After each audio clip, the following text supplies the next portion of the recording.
Welcome, everyone, to After School with the Admins. I'm Marco Torillo, and I'm here with my partner. That's Caldwell. Welcome, everyone. And we have some special guests today coming at us from Missouri. We've got Randy Oliver and John Boyd. Randy, want to say hi? Hello, everyone. How are you doing? And John? Hey, good morning, everybody. Great to see everybody. So what we're doing here today is we're going to have a lovely conversation really about unforgettable experiences. I was lucky enough to see them, both John and Randy, in NASSP in Seattle at the conference, and hearing about some of the great things they're doing there. I thought it'd be an awesome topic to have a conversation with them on. So what I wanted to start with first is, let's go first with Randy. Why don't you tell us a little bit about your background, why education was your passion, and what is the one thing you love doing inside of this? I guess for me, it all started. I thought I was going to be a teacher and coach my entire life. And I had a principal that saw something in me that I didn't necessarily see in myself. And he kept putting things in my mailbox. You need to think about being a principal. You need to be on our principal's advisory. You need to really think about this.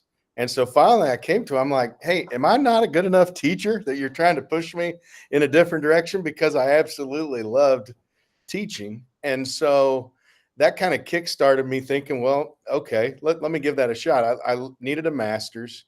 And if he sees something in me, and I started sitting on his advisory committee, and then he really nudged me when an opening came about after I had just won our building teacher of the year.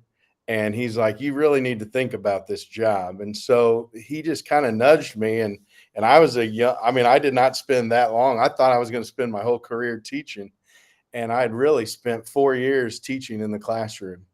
And he just kept pushing me and pushing me. And finally, I went after the first job and I got it. And my career started then. And I was 27 years old. And boy, I wish I could go back to that first year, what I know now. But, I learned a lot. I learned a ton from that experience. And I was able to, I've been an administrator now for 24 years and in education for 28. And I've jumped around a little bit. I was climbing that ladder thinking I wanted to be a superintendent. I don't think so anymore. That job has changed completely. So I was fortunate enough to be viewed as a pretty good assistant principal. And then when an opening came about in a different part of the state, I was contacted and asked to apply for the job. And that's how I landed in my current position. But I'm fortunate to have the largest high school in the state of Missouri as its primary leader. Now I have a ton of help with 6 assistants, an AD, an assistant AD. So it's a pretty large high school for our state, but we try to break it down and provide unforgettable experiences for our students and staff. Wow, 6 support staff. That's a lot. How many kids are inside of that school? Right at 2,400, give or take, depending on the day and the week. As now we all know, that can change hour by hour sometimes, but I just say 2,400 is our initial number. So that's a small town. Yeah. It's 4 city blocks wide and 3 the other directions. So, it's fun. 16 square blocks of a city. So I wear comfortable shoes. Now the kids think I do it to be hip, but it's really because our building is so large that I have on the dunks every single day almost. So. Thank you. John, how about you?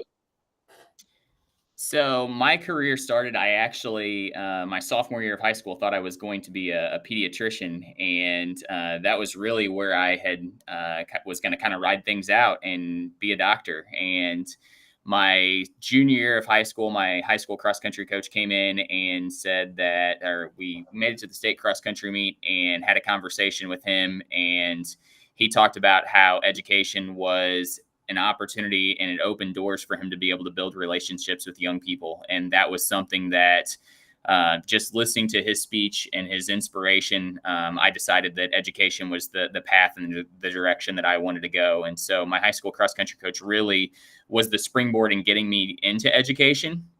I went to school, got all of that done, and then as soon as I graduated and started my first teaching job, I started working on courses in administration. And so I knew once I got into once I got into teaching, administration was the pathway and the direction that I really wanted to go. My dad actually still currently is an administrator at a private school now. He served in a public capacity. He's in his 40th year in administration this school year. So he was kind of the springboard in getting me into the administrative light and going down that path. But education has always been something that's super important to me. My mom pushed me, my mom wanted me to be a doctor. She really wanted me to go after the pediatrician. And so I always tell her that I'm still a doctor. I'm just a doctor of education instead of a doctor of medicine. And so that's something that was really important to me. Randy talks a lot about his school and having 2,400 students. One of the things that I think balances Randy and I super well is that he's got this really, really large school, and we've got 550 students in our entire high school. So one of his classes is actually larger than the entire high school that I lead. And I think that balance point between the two of us makes it really unique for us being able to build off of each other and balance each other. Randy talks a little bit about the 2,400 students. Our entire community, our entire city has just a little over 4,000 people. So his school district is it's more than half of our entire city that feeds into our school community. So it's just such a different perspective. I graduated from St. Genevieve, so this is my 30th year in the district. I was a student here, K through 12. I was a teacher.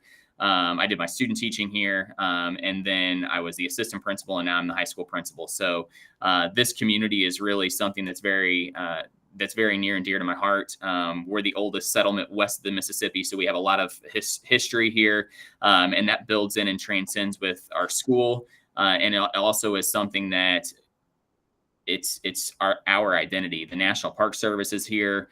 And so it gives us an opportunity to be able to build upon those connections and those collaborations within our local community to be able to provide opportunities for our students. So our kids, that's why I do what I do. That's why I continue to come back. That's why I'm such a passionate leader, is because of our kids. And this school really belongs to them. And I'm just the pathway to be able to do that.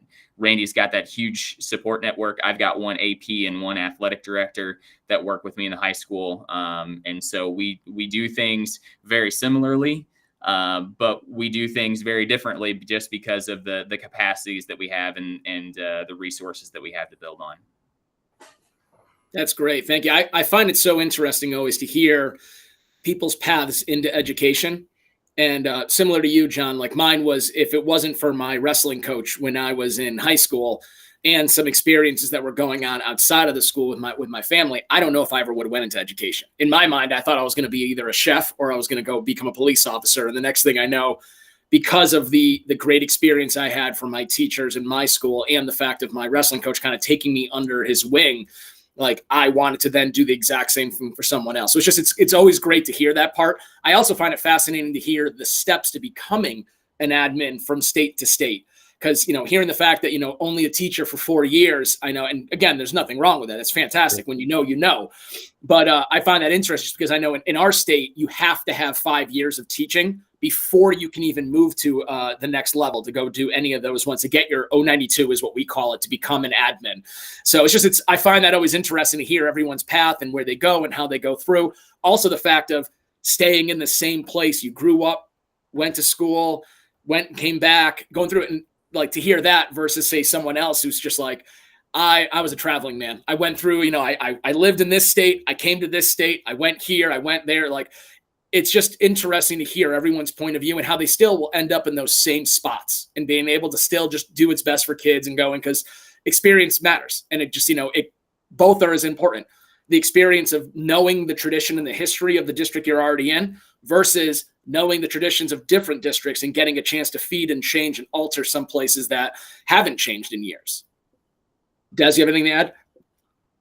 I laughed when Randy said 4 years of teaching because that was me.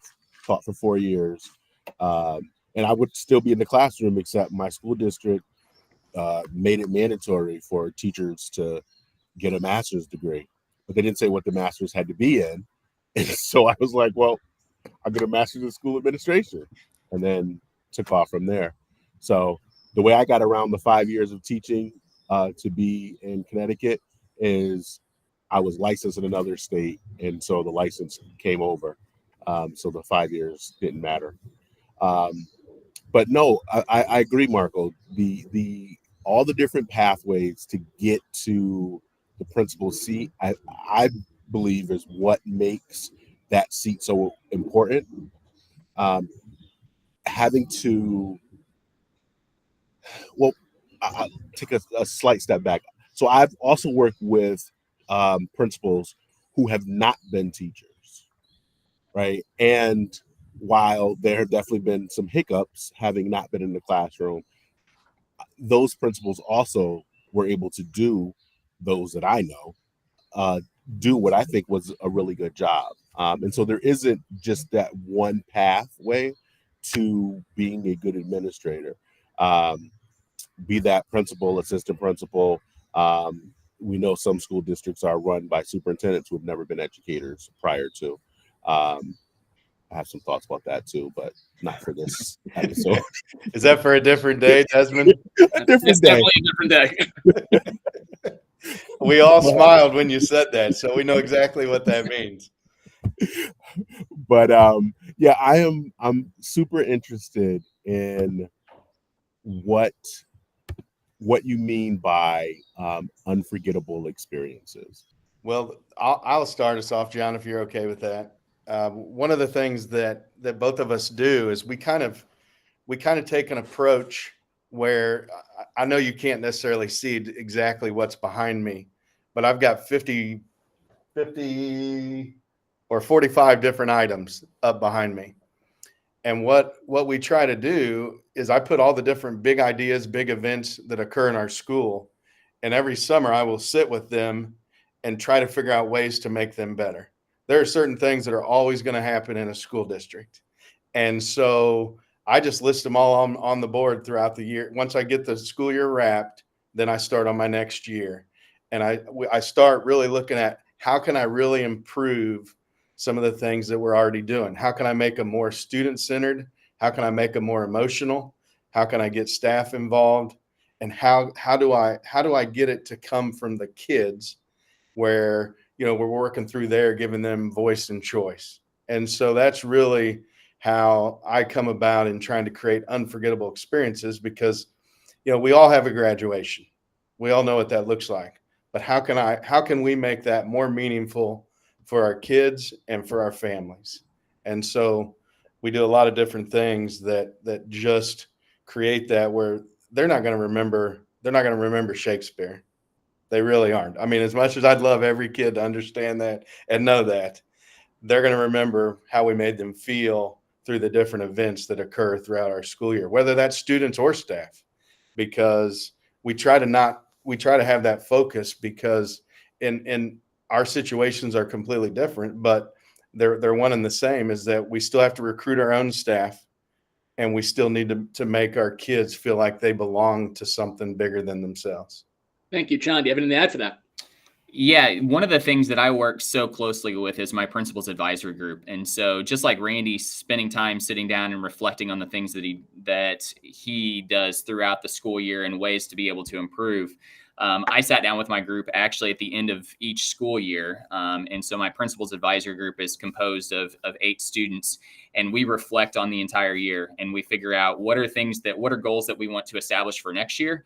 And in that reflective practice, we also think about what are things that we're doing right now that we then can turn around and improve on. And so I am such a huge believer in student voice and student choice and empowering them. And my principal's advisory group, that group of students becomes very close to me. I meet with them every other week, and we spend 25 to 30 minutes, depending on how rich or how long the conversation is, just getting in and diving into where are we at currently right now, and where do we want to go as a high school. And so they continue to shape and continue to build where we're at, and continue to have a focus and a drive and a direction. And so that reflective piece has been so important for us, and just continuing our growth and continuing to allow us to be able to figure out where do we want to go and where do we want to continue to build this for our students. And so I feel like that's been a huge growth piece this upcoming year as my 5th year as high school principal, and just figuring out how we can take these awesome experiences. Randy talked about graduation, and that's something that we really focus on at St. Genevieve High School. And we've just every year we've figured out little pieces to add to our graduation ceremony to make it more meaningful for our students, to make it more impactful for our faculty and staff members. We have about 200 to 225 faculty and staff members district-wide. We had over 100 of them participate in our graduation ceremony this year. And so just figuring out ways to intentionally invite them and get our kids involved with that piece. And then we created a very just kind of a neat moment behind the stage where we have basically a big receiving line is the best way that I can describe it. And we have a bunch of high fives and hugs, and we have teachers that are taking pictures with kids, and it's right after they get their diploma. And it's just such a neat moment, but it's so personal. And I think that the relationships are on full display that our faculty and staff has, and that's from the elementary all the way to the high school. And so some of my favorite, we had our assistant tech director shot the video this year, but one of my favorite pieces is watching our elementary teachers taking selfies with our seniors as they're coming through that tunnel. And that was just the neatest moment for me. Our high school teachers are on full display every day. And they're having those direct connections with students right up until the graduation. But our kids are remembering the impact that their kindergarten and first grade and second grade teacher had on them. And then they're inviting them to come and be a part of that graduation ceremony. And so that piece, it gives me goosebumps, because I feel like I know that it's making a difference for our kids, but I also know it's creating unforgettable experiences for our faculty and staff too. I love that. We actually do something similar to that. If you want to reverse it, on the day of graduation, we do what's called senior walk. So we have 1 high school, we have 2 middle schools, and we have 4 elementary schools. It's pretty much, think of like breaking down our town right in the middle in half. The students who went to my middle school and the students who went to the other middle school, they're separated and they go in buses, and they go to their elementary school and they do a walk around the building with the Pop and Circumstance playing, and every elementary kid is out in the hallway. Every teacher's out in the hallway to see the kids. And then we do my school is like, best way to put it, looks almost like the Dharma Initiative symbol. We have a giant circle building, so it's like a giant sun. So really they come right in, and every single student in our school is out in the hallway to cheer them on. And every teacher is, and they put out the 8th grade photo of them before they left to kind of show what they looked like. And they come all through. So we get a chance to see, every single kid gets a chance to see all their teachers again one last time before they go to the high school graduation. They get a chance to see every kid, and every kid gets to see someone in their cap and gown and know, like, one day that's going to be you, and you're going to do the exact same thing back. So I love that idea of always bringing more to it. Randy, I love the beautiful mind board in the background, because that's my style too. I have to find a through line through everything of what we do, because if I don't, I think it's almost like it's excess. And that's where I think sometimes you lose staff, you lose individuals when they think it's just a number of different things going on that don't connect to the goal and what we're trying to do. So I always see that board. I think the same thing. My board is actually the same exact way. I have all of our committees and how they line up and how they meet with each other for the work that we're going to be doing for the school year.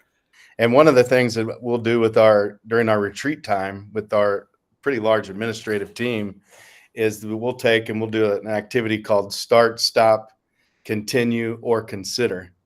And so then, I'm bringing in their ideas on ways to make all those different items a little bit better, a little bit more unforgettable, if you will, for students and staff. So there's a lot of input that goes into it. Our steering committee, which really is our department heads, but we meet with our steering committee once a month. These types of items are discussed, ways to make it better. So our faculty and staff really understand that we're trying to create unforgettable experiences for everybody. Des, do you have anything to add? No, I mean, I'm in love with the being able to be in a town where the kids can go back and see their elementary teachers. That's something that in my household we sort of create with, we ask, we buy a secret book in kindergarten, and that book is given to every teacher to sign over the years. And so my son is going into middle school. My daughter just graduated, so we presented her with her book at her after her graduation, and to see the look on her face, and so we didn't have all those teachers physically present, but to see their words and to see their encouragement meant so much. So like I'm just sitting back here like with a big cheesy smile on my face as you all talk about that, being able to tie it to the community, and just the love that the community has for the kids, and the elementary. We do that with my school because we have a feeder middle school, but the idea of going all the way back to elementary, just having been a principal of a pre-K to 12 school, the elementary teachers care about the kids just as much as the high school teachers do. And so I just really love them being a part of that journey, and being there at the end to celebrate it as well. I feel like they oftentimes feel like they're forgotten too. Yeah. A lot of times they feel like throughout their journey they're not remembered, and our kids have such strong memories of their kindergarten, elementary teachers that got them on the path to success. And we see that so much with we do little invitations, and that's how we've really increased the number of faculty and staff members walking at graduation, and they just write a handwritten invitation to somebody that's made a difference or impacted them, and then we go around and deliver them to individuals within our district. And how do you say no to a kid? And that's really what it's boiled down to. But also transcending that, to see the amount that we take over to the elementary, the amount that we take to the middle school, I think a lot of times they feel like they're not remembered, and then they get those and they realize these kids do remember them, and they did have a huge impact in their life and getting them to this point of graduation.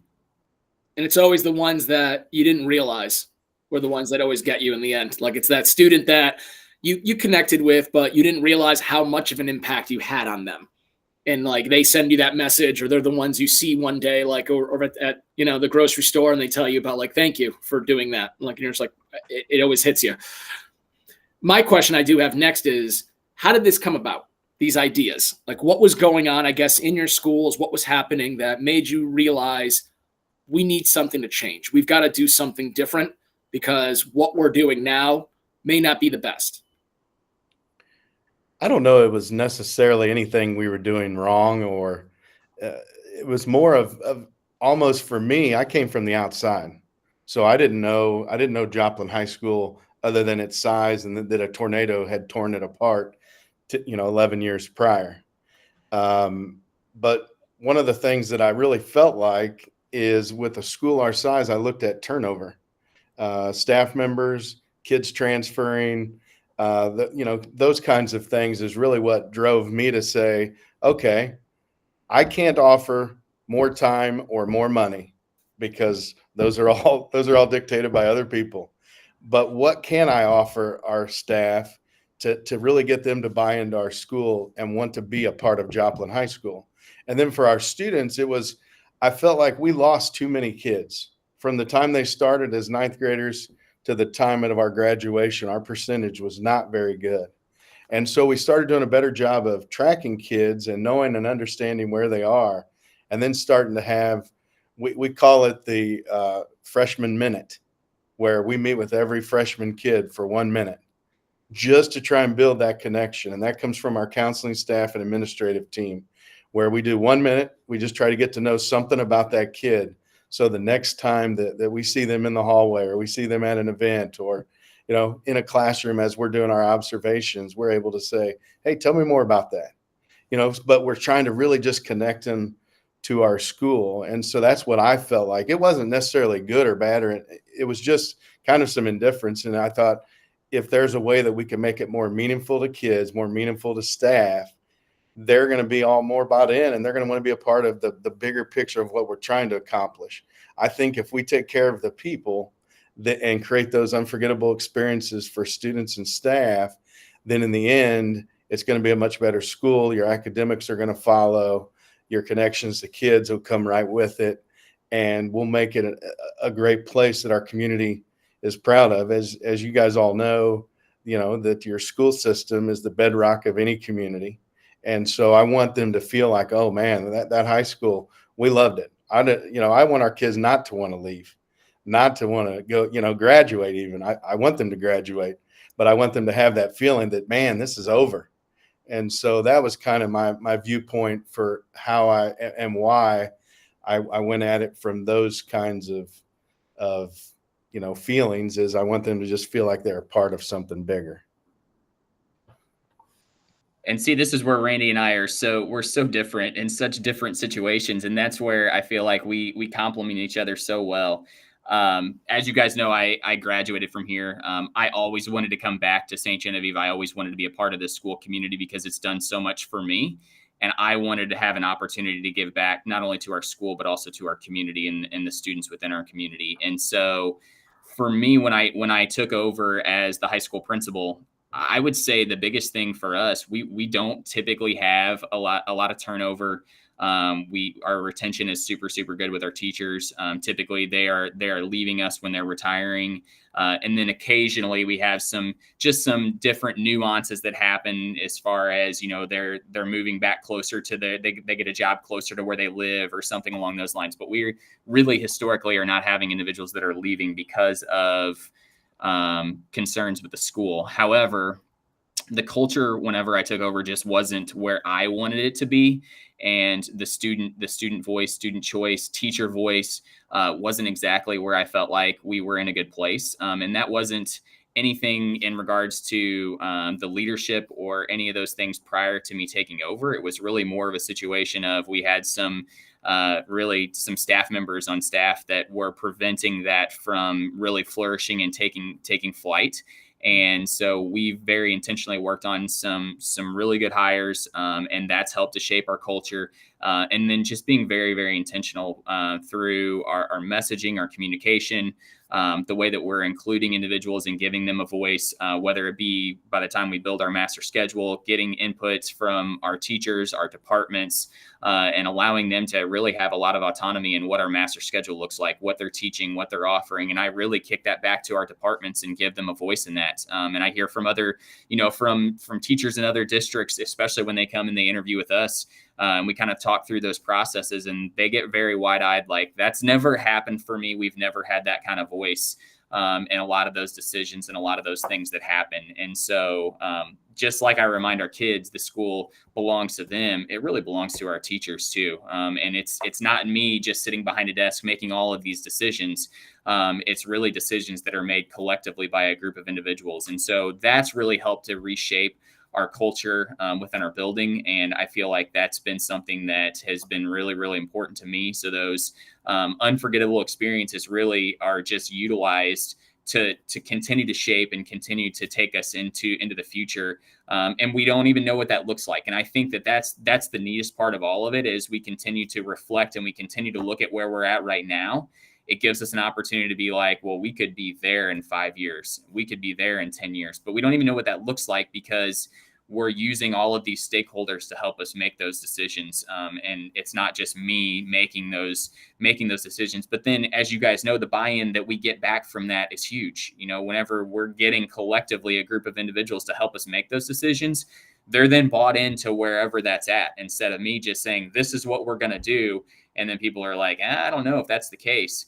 It's a collective effort. And I feel like that's helped us to be able to continue to shape. But that's really been the focus for us as far as those unforgettable experiences is just continuing to help shape and create just these amazing opportunities for our kids. They deserve our very best every single day.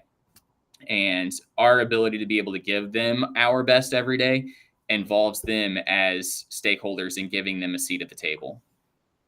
So I love that.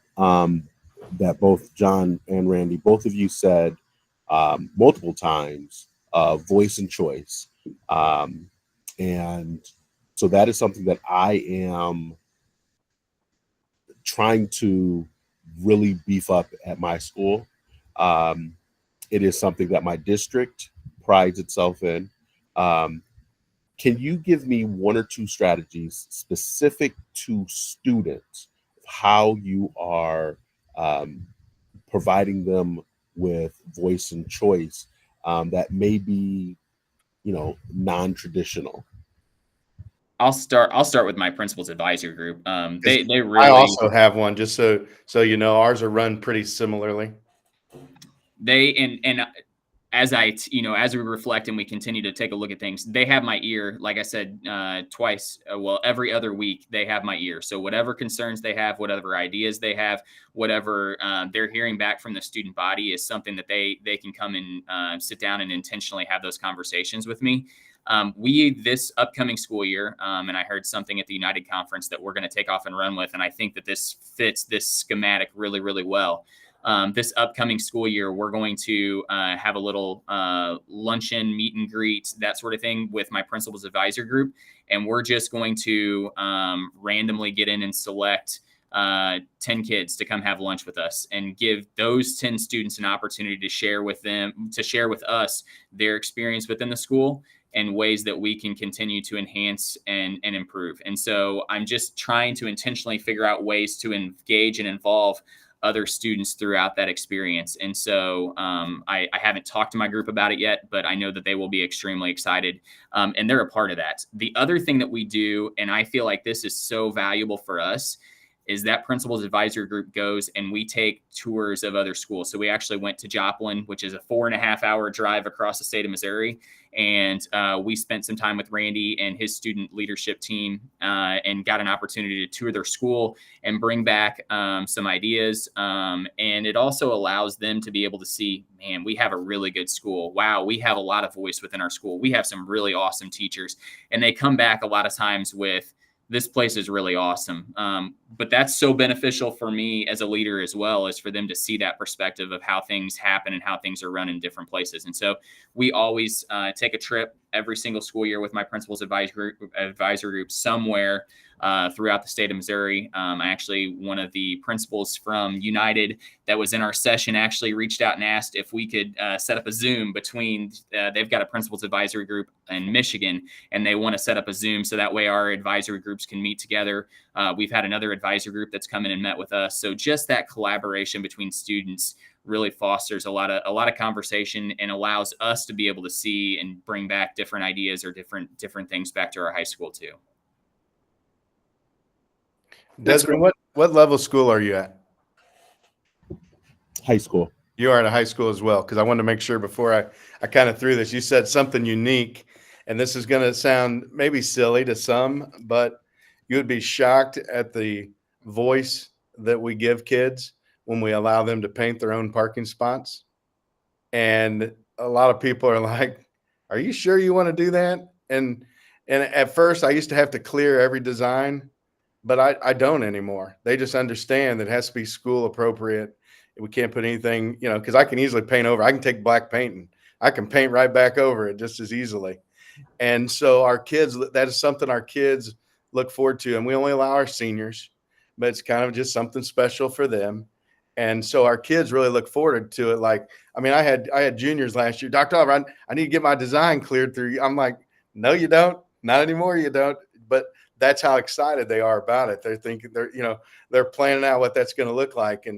And when we take our drone and we fly our drone over the parking lot, it creates quite an impact, because you see every kid's name on their parking spot. And, some of them put things like, I may be late, but at least I'm beautiful today. I mean, stuff like that. So, or if it's, if the time is past 8:30, I'm late. I mean, there's things like that written, but it gives them just an opportunity to create whatever they want. And it's usually always connected to Joplin High School, whether through their sports, through their activities, fine arts, music. I mean, just whatever, but usually their spot is connected to that. And at first, like when they came to me, I said, yeah, I love the idea. They're like, nobody else has ever let us do this. I said, that's what this is about. This is your school. And so we really had to have a lot of those conversations about turning the school over a little bit back to kids. And so, I can give you now a more official answer. Like, we do a lot of voice and choice with our schedule. And before, we had, I call them pet classes that teachers were allowed to teach, and they would only have 4 and 5 and 6 kids in their class. And no longer is that the case, because our kids' choice drives the classes that we offer. So if I have to adjust the number of sections in a certain area based on kids' voice and choice, then that's what we do at Joplin High School, which is, it was new. This is the last spring was the first time that we really got to it, and it made a true impact. And what I really found out, it forced teachers to recruit into their areas and to make sure their sections got filled. Because I said, I'll offer any class a kid wants to take, but it has to make sense from a numbers wise. And so there's a lot of voice and choice in our enrollment process as well.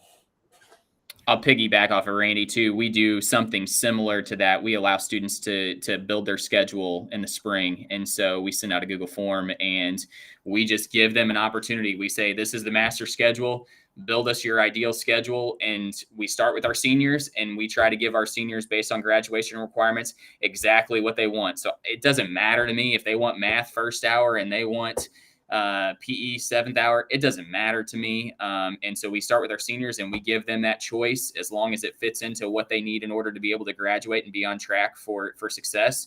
We give them that opportunity to be able to have it. And then we work our way to our juniors and our sophomores.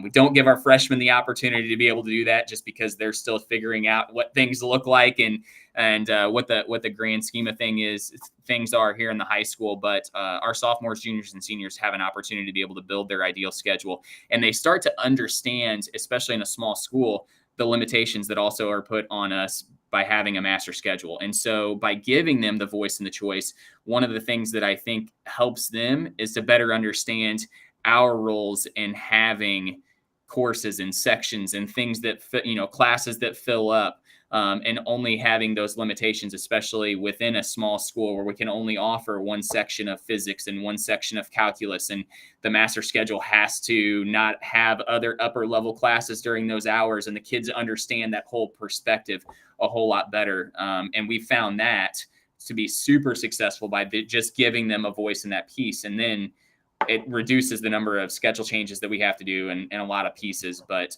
that's something simple that has, I think, really changed the dialogue for us. Absolutely. And I have to imagine that it also helps them as they go on, those who choose to go on to college, and navigating the schedule process, and understanding what they should be scheduling over their time at college. I thank you both for those insights. That's really helpful. As we start to sort of wind down, there's one other thing that you spoke about at the conference, redesigning faculty meeting. And as a giant proponent of, this could have been an email, could you just give hey, listeners, you get the pointers too, but this is selfish for me in particular. Can you give me some insights into what you mean? Well, I'll start off, John, if you don't mind. I've actually eliminated faculty meetings. So what you can imagine in place of a faculty meeting is our professional development days. So I'm still, I eliminated it because I had to figure out a way to provide more PLC time throughout the month. And so I'm a huge proponent of, if I'm going to add something to a teacher's plate, I better take something away, because they will remember that I keep adding and never take anything away. And they will remind me. I could hear the clapping from Missouri right now. Yes. And so, so if we can imagine, I do most of that work around our professional development days. And what we want to come out of our faculty meetings or professional development days, wherever, if you still have faculty meetings, is we have to engage people. If I'm just going to stand and talk, there is no reason for that to occur. That's boring, it's outdated, and it's not people don't want to be there. I mean, watch all the TikToks going on right now talking about the back to school and what that should look like by principals and how much teachers are dreading the way it's always been delivered. So John and I talk a lot about how can we make it more engaging? What are the different things that we can do every time our staff come into our faculty meetings where they feel like they have a voice and they're a part of it and they're part of the decision making. So one of the things that I do ahead of time with PD days and used to be faculty meetings is I would send out a Google form asking for ideas that they need to talk about. What is something that has gone through steering committee that you're now ready to talk with our entire staff about? So they have an opportunity to provide some content and some agenda items that are only going to be handled in small groups, but is something for our whole staff. And so we've really taken the approach at Joplin High School that we're going to be engaging. We're going to be getting kids. We're going to be getting teachers up and moving. We're going to be modeling what we want from our teachers inside the classroom. And there are times where, I probably did it during our presentation. If you hear me, clap once. And if you hear me, clap twice, and everybody followed, and it brought us back together. Well, for a young teacher, they're like, that worked with adults. I bet that would work in a classroom. Mhm. And so we're constantly modeling what their classroom instruction should be like as well. And so I think that's how we tried to reframe the faculty meeting is engagement and providing instructional strategies people can use in their own classrooms. John? And I would say I would echo almost everything that Randy said. We do still have faculty meetings. Mine are very, very short. So we meet for no longer than 20 minutes when we do meet. And everything is centered around I am always providing some type of PD, some type of instructional strategy, something that they can walk back and utilize within their classrooms. But it's my time to be able to have my entire faculty and staff members together in front of me, all together working in one unit. And so I feel like I still need that time every single month, but it's not really just a sit and get. We're doing so much more than that. And so I feel like that's really what shaped where we're at. Last school year, at the beginning of the year, we did. So every year, we have our professional development plans that are required by the state. And every teacher has to have a PDP on file. And so that's one of the things that we've historically heard from teachers. It's one more thing. It's one more thing. It's one more thing. And so we have a building PDP and I write the whole thing for them.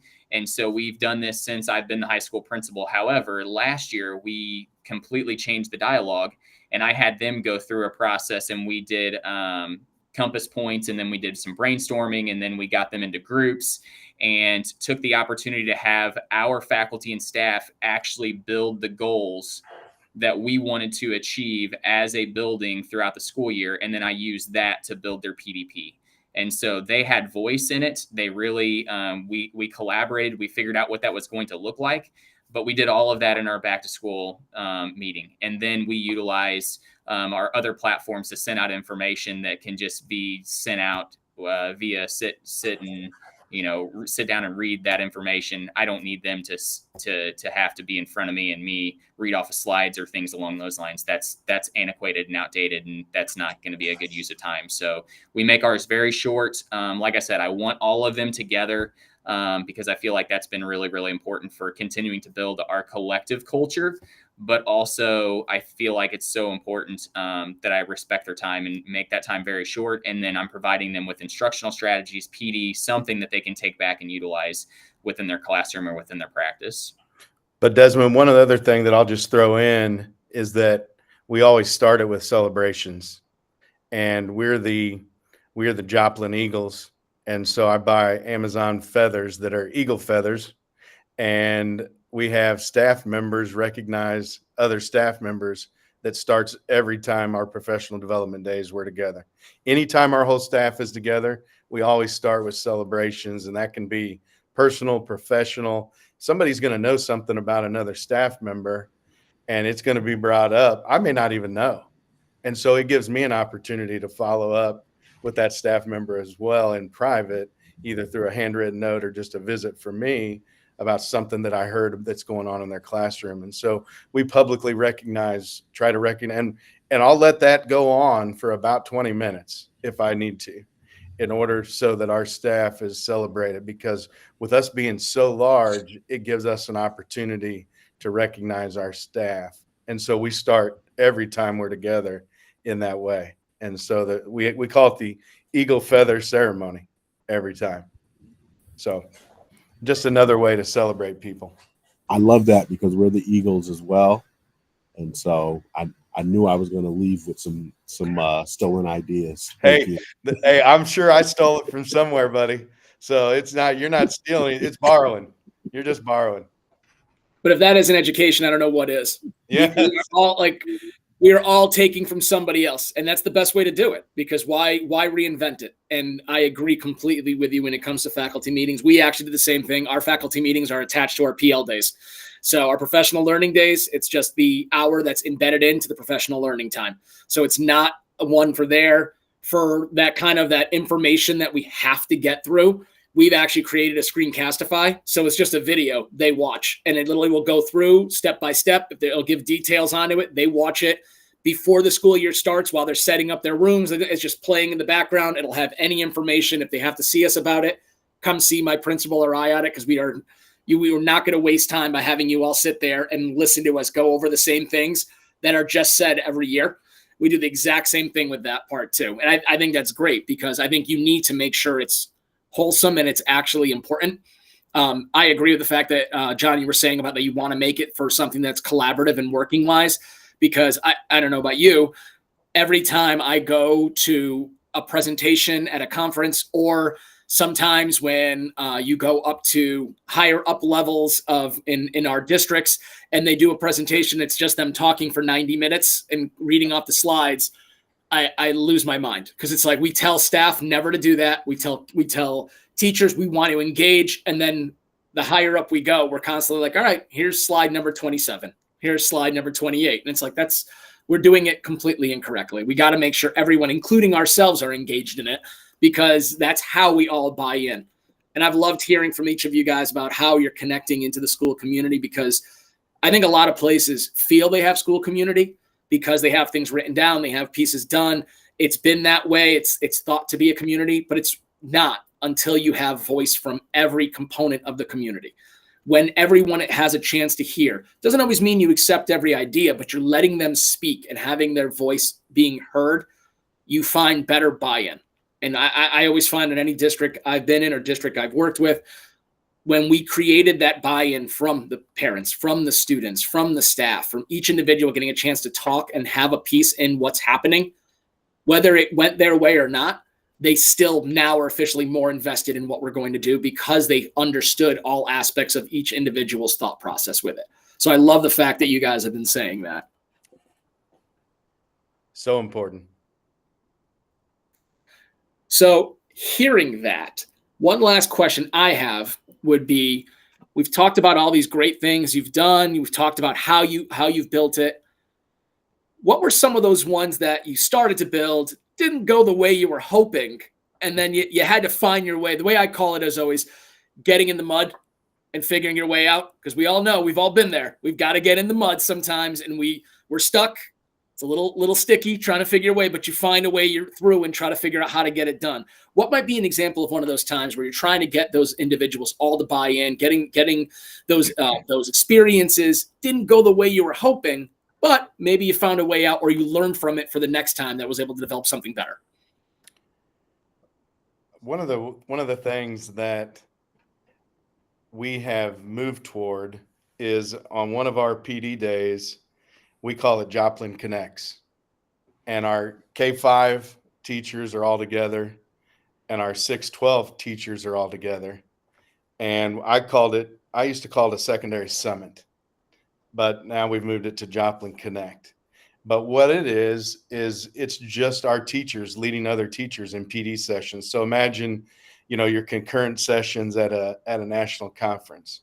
Well, instead of us bringing in so-called experts, we bring in our teachers who are the experts, and we find different ways for teachers to present on different items that they want to talk about, that they have a passion about. It doesn't all have to be academic. We had some yoga classes, we had some baking classes.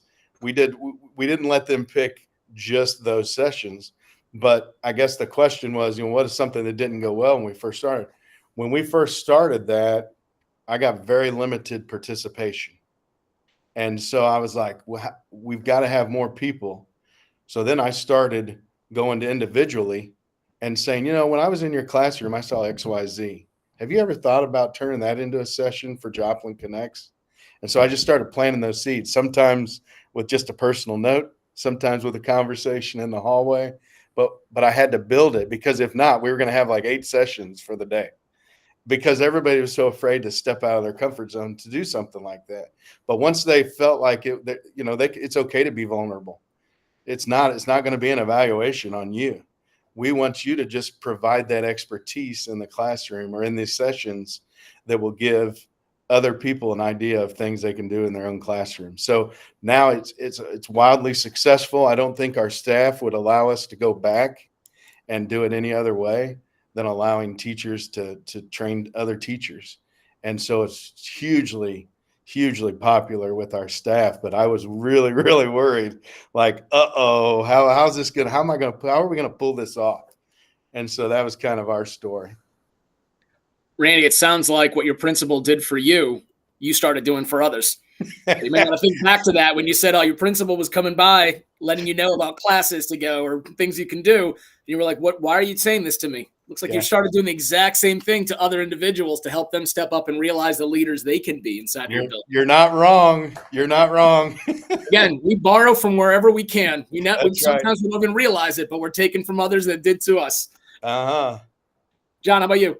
I think the biggest thing for me, I started having, Randy talked a little bit about them doing this at Joplin, having their 1-minute meetings with freshmen. And so one of the things that I took for granted transitioning from the assistant principal's role to the principal's role was that daily interaction that I was going to have from students was going to look completely different. I was going to have to be much more intentional with having connections and having meetings with students. And so my second year as the high school principal, I sat down and intentionally started meeting with every single freshman in my office, and gave me an opportunity to be able to build a relationship. The mistake that I made is that I started that on the very first day of school. And the big mistake in all of that was I missed a huge opportunity to be able to get some perspective from them on how's the transition going from middle school? What can we continue to do better? How can we do a better job of supporting you? And I totally missed the boat on that. So I went through that first year and then reflected on it at the end of that first year. And I was like, oh my goodness, if I start this the second month or the third month into the school year, I can have some much more meaningful, rich conversations with students and really hopefully get a better perspective of how's the transition going? What can we do better to support you as a student? And that just goes back to that voice piece. I felt like the first year I was doing it, yes, I was getting to know them, but I almost feel like I was checking a box as opposed to actually going in and having those meaningful discussions with kids.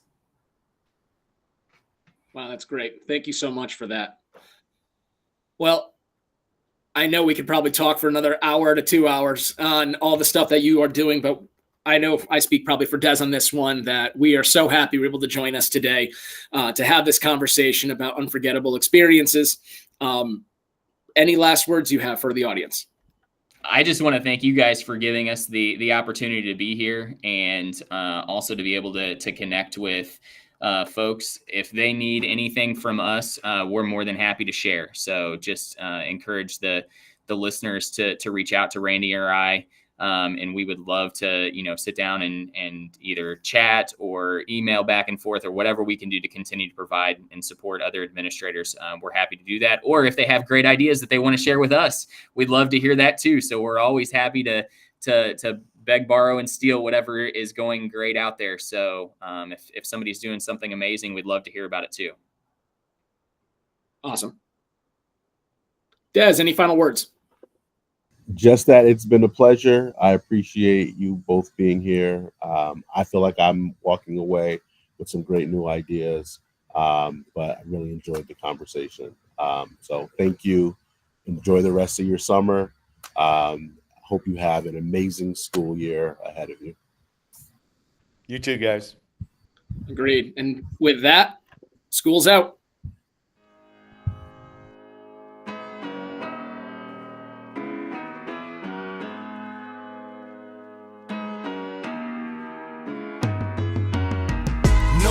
You all will be missed. Until then, I gotta blow you a kiss. Until we meet again on that other side, this my rhyme. We all love you to the end of this time, always. Know this, you all will be missed. Until then, I gotta blow you a kiss. Until we meet again on that other side, this my rhyme. We all love you to the end of this time.